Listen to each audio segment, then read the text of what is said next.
This water spilling across this land is climate change in action. 15 years ago, this did not flood. It was above the high tide mark.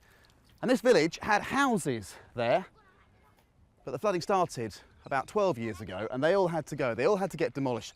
Even now at king tides, a regular number of times a year, the other houses flood. The whole village floods. These improvised sea walls here, sandbags filled with concrete and tyres over the other side, they can hold back the average tides, but not the high tides. People here don't want to have to leave their homes. They don't want to become climate change refugees. This sort of thing is the climate change that's already happened, the sea level rises that has already caused. But what they want is countries to meet commitments to stop further rises in temperatures, to stop further rises in the sea level. Because Kiribati is just 2 metres above the water mostly. Its highest point is 3 metres. And if global temperatures rise by, as some projections have it, more than 2 degrees, well, that would be catastrophic because that could see sea levels rising by a metre and a half, possibly even as much as 2 metres.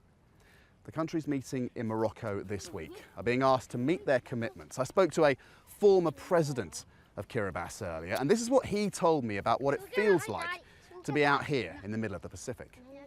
Well, I can, yes, on a leaf floating in a pond, rough played by the elephants, right? Where the elephants play and they enjoy themselves, but they don't realize that these little creatures are there. People here want to have a future. There's been a lot of talk about climate change refugees. It could be the people from Kiribati who become them. They don't want to. They want to adapt to low-level climate change, if you like, rather than face the consequences of something more serious.